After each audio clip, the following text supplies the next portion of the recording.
What's up, guys? Just got home from the gym. Actually, just got out of the shower. So I got my morning boxing workout in, and I'm not too marked up. Looking all right. So anyway, here's the rant video. I'm going to talk a little bit about the Canelo situation, the suspension. And I want to talk a little bit about true 365-day-a-year drug testing. Because I think there's a lot of misinformation about the WBC's clean boxing program. Before I get into it, though, I want to let you guys know I'm going to be on NBC Sports Radio tomorrow at 7 o'clock Pacific time, 10 o'clock Eastern time on the Dave Smith Show.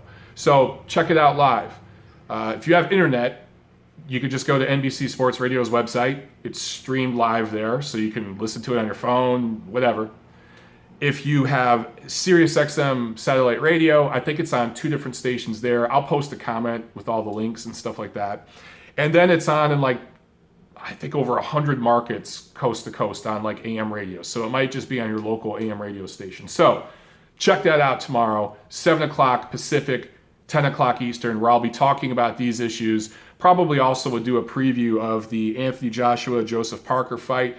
Might talk a little bit about Joshua and Wilder, since that fight, that's heating up more and more and more, that situation. So check that out, man. Dave Smith, one of the few guys in mainstream sports media that actually talks about boxing regularly. So check out his show, all right? Okay, now, a lot of you have asked about this WBC CBP, Clean Boxing Program. I call it CBP. And if anyone's enrolled in that, that means that they're getting tested all year round, right? That means that we can assume that they're clean and we know what they're doing all year round, correct? Isn't that the same thing Nonito Donaire did? It's not. And let me explain the difference. The way the Clean Boxing Program works, it is funded by the WBC. They take their top 15 rated fighters in each of the 17 divisions in pro boxing. They hand that list of fighters to VADA. They hand them a budget, certain amount of money. Don't quote me, it might be annually, but I think it's quarterly, but don't quote me on that. They hand them a certain amount of money, a list of fighters, and they say, test whoever you want randomly from this list of fighters with the money you have here. Spend all the money, and then, whatever. So they're out of it. They're not supposed to have any influence on who gets tested, when, how, whatever, which I like. I like that part of the program. Here's the problem. Let's talk about budget for a second. To properly test a fighter with VADA testing, where they're getting tested at least once a month, but multiple times a month preferably, 2-3 times a month at least, there's a system in place where, think globally, guys, because boxing's global, right? You might have a fighter in Uzbekistan. You might have another guy in Russia. You might have another guy in Uganda. You might have another guy in Uruguay. You might have another guy in Canada. And you got to test all these guys. You got to contact people in the labs in different regions of the world to go out to conduct the test, to get the sample. Then it's got to be returned to the lab. They have to process it. The results have to be reported. There's a chain of custody, and there's a process in place to ensure that during that chain of custody with the test sample, there's no contamination. There's nothing going on there. So this whole thing, the logistics of it, cost money.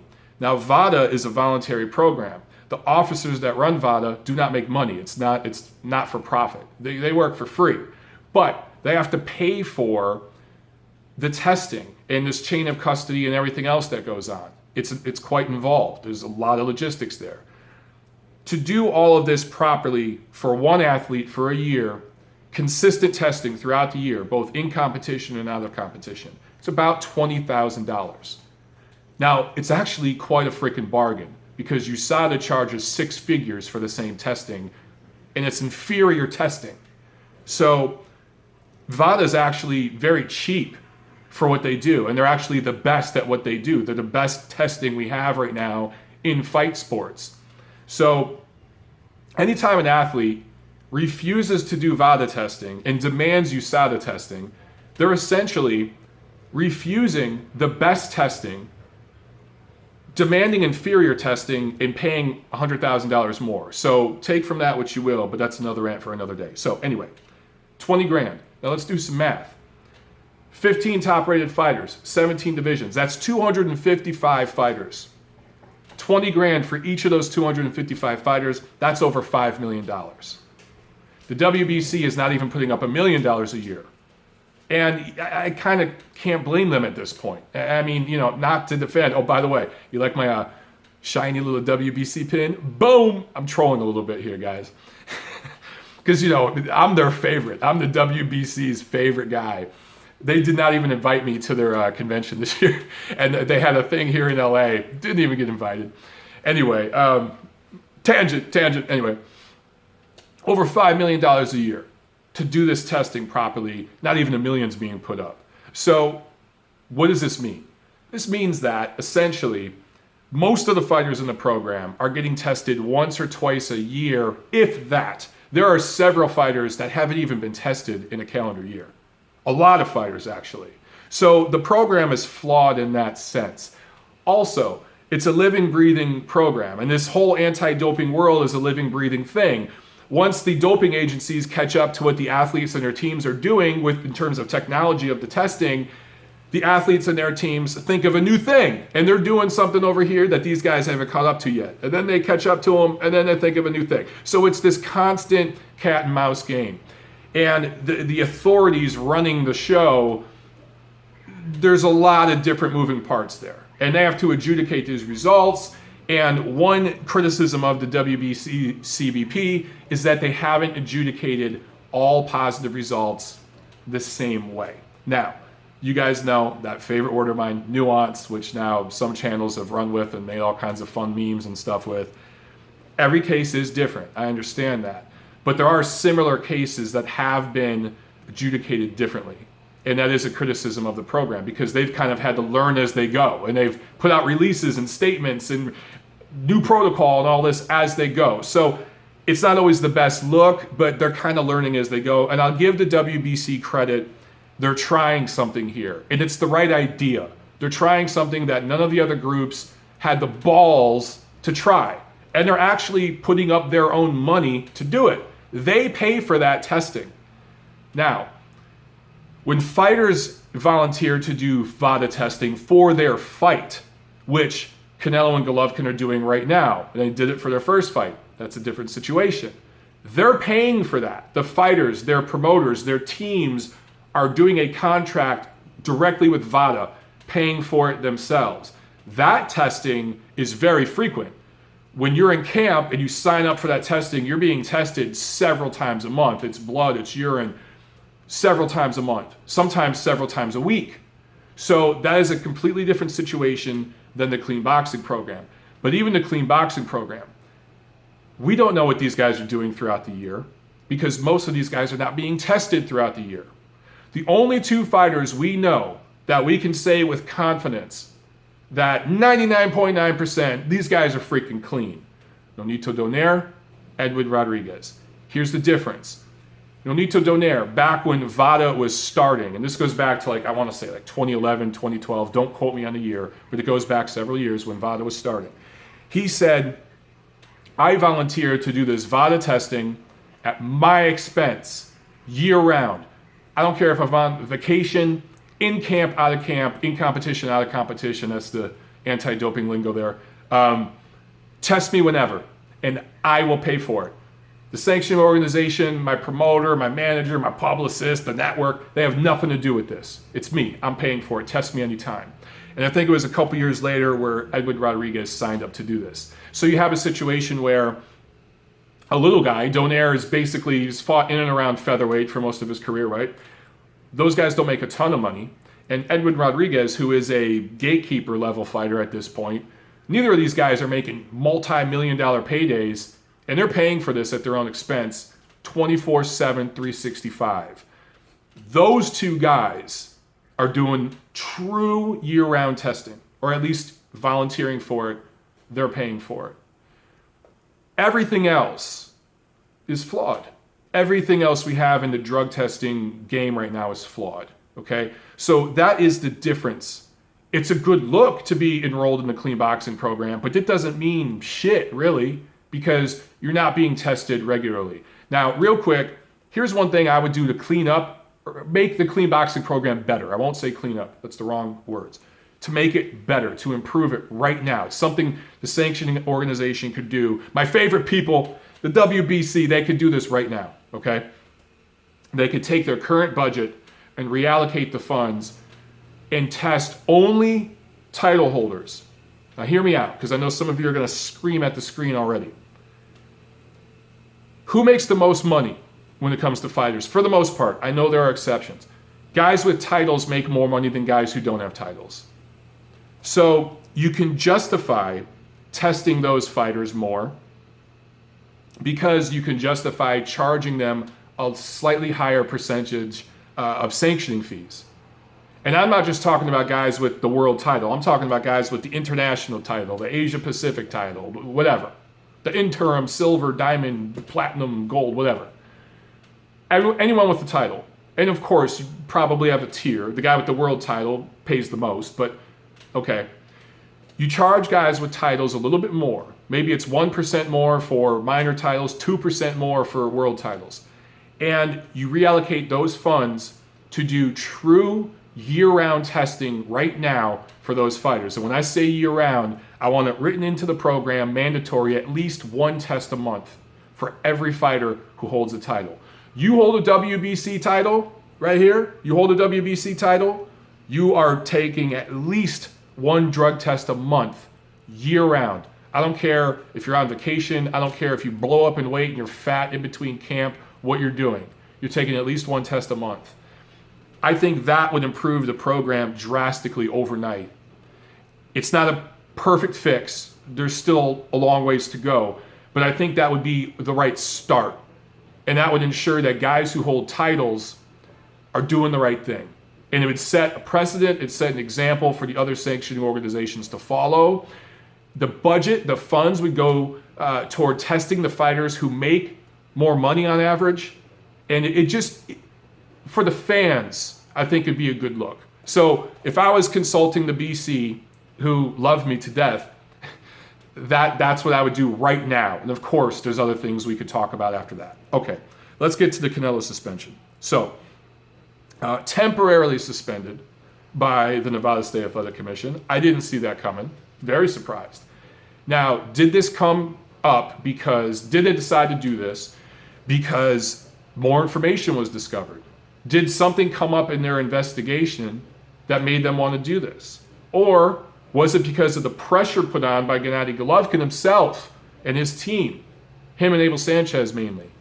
I don't know. Maybe it's a little of both. But if it did come from Gennady Golovkin's ranting and raving this week, good for him. He took the power back in that situation. And what I love about it, and I talked about this in the rant video I did about it earlier this week, he didn't just rip Canelo. He ripped Bob Bennett. And that really put Bob Bennett on the spot and forced him to act. It's like last year when I reamed Bob Bennett at the post-fight presser, right, after Adelaide Bird's scorecard. I wasn't the only guy that asked Bob Bennett about the scorecard, but I was the only guy who did it when the lights and the cameras were on. Yeah, I was the only guy who did it at that point. And that put him on the spot where he had to say something. Now, as it turns out, there was no action taken against Adelaide Bird. But I'm a nobody. I'm a relative nobody in the big picture here. Gennady Golovkin is a somebody, especially when he's half of the biggest event coming to Las Vegas this year. And I know there's other attractions and other sports that do events there, but nothing brings in as much money as boxing, guys. You know, for better or worse, the tickets cost more, the pay-per-views cost more, all of it. So they want that fight to come there. So anyway, if this came up because of Gennady's pressure, that's awesome, and hopefully other fighters will follow that example in the future. If it came up because there's more information that popped up in the investigation, that's pretty damn interesting. And hopefully, April 10th, there's a meeting that the commission's having, and they want Canelo to be there in person if possible. If not, he can phone in. If I'm Canelo, I'm flying to Las Vegas and attending the freaking meeting in person. I'm not calling in. That would be a really shitty look. You're in San Diego, dog. That's a 1-hour flight to Vegas. Take your ass up to Vegas, show up there in a nice suit, play the role, fully cooperate. If I'm Team Golovkin, my ass is going to be there too. I'm driving down from Big Bear to LAX. I'm flying 1 hour up there, And I'm attending that meeting from start to finish. If I'm both teams, I'm doing that. Supposedly, after this April 10th meeting, they're supposed to decide whether the fight's going to happen May 5th, whether a suspension's going to be handed down, whatever, a fine. Okay, we'll find out. I hope that the information that hasn't been officially released yet, we've seen this VADA letter that supposedly ESPN obtained and released, but VADA hasn't gone on record saying this is officially what we found. Or Nevada, the commission, hasn't said this is exactly what we found. I hope they make that stuff transparent and open it up to the media and the fans April 10th. I really, really hope so. Because what happens, guys, when VADA gets back a test result and there's an abnormality, a positive result for a banned substance, they send a letter to the promoters involved, the fighters, the commission, the sanctioning organization. They make those parties aware of what they've discovered, and then they pull back. And it's up to the people involved running the event, the promotion, to decide how they're going to adjudicate results. So I feel like I'm saying adjudicate a lot. Recent videos, nuance was the word. Now adjudicate's going to be the word everybody, haters, run with. That's going to be fun. So if I was consulting Bob Bennett and the commission, here's what I would do. I would suspend Canelo for 6 months from fighting, but that 6 month suspension would start right now, okay? So it backdate. We're talking in the future, April 10th, right? But he was suspended, yesterday in March? So it would be, prorated, if you will, a 6 month suspension from yesterday all the way up until September. And I would postpone the fight, the rematch between him and Golovkin, until Mexican Independence Day holiday weekend in September. That 6 month suspension would run right up until then. Canelo can train, he can do, work out, all that stuff. He can't fight until that suspension is lifted. Also, I would mandate that both fighters continue full VADA panel drug testing at their own expense, which they started in mid-February, until that fight in September. That would ensure that you had 7 months of full random drug testing, consistent 7 months. That would ensure that neither guy, but let's be honest, that would ensure Canelo couldn't cycle on and off of something if that's what he was doing before, right? Between the first fight and mid-February. That would ensure he couldn't do that. That would ensure neither fighter could do anything funny. Nothing funky could happen. So you'd have 7 full months of drug testing, and then the fight happens. So that appeases Golovkin and his team and his fans who have been accusing Canelo of cheating. It also appeases the fans and the media, guys like me, who said that Bob Bennett wouldn't do a damn thing about this. It proves us wrong. But it also, and here's what no one's going to talk about, but it also gives Canelo a chance to redeem himself. Because hear me out here. If Canelo continues this drug testing from February, he's been doing it for over a month now, through September, makes weight with no problems this September, looks good, looks ripped, looks jacked like he's been looking the last couple years, and then goes in the ring and beats Gennady Golovkin. Or even if he doesn't beat him, but loses a very close competitive fight, just like the first fight, where he finishes strong and makes the fight close. He redeems himself. So everyone wins here. And from a promotional point of view, from a network point of view, you get 6 extra months of promotion because everyone's going to be talking about this. The Canelo fans are going to be pissed at Golovkin for calling him out and at Bob Bennett for suspending him. The Golovkin fans are still going to be pissed because they're going to say, dude, you were cheating, and now we're going to prove you were cheating because you're going to show up in September and look like shit. Canelo's going to want to redeem himself. The boys at ESPN and the Max Kellermans and the Stephen A. Smiths, they're going to be ranting about this and all the conspiracy theories and the back and forth and all the guys on YouTube and make all their crazy videos with all of their anonymous sources that they never cite about this, that, and the other. That's going to go on for 6 more months. The tension's going to build. And when the fight finally happens, you get a bigger fight than you would have had May 5th. Because I don't know about you guys, but right now, the promotion feels pretty lackluster. This whole clenbuterol thing has put a huge cloud around it. So if I'm advising Bob Bennett, that's how I handle this situation. Let me know what you guys think. Check me out on NBC Sports Radio tomorrow.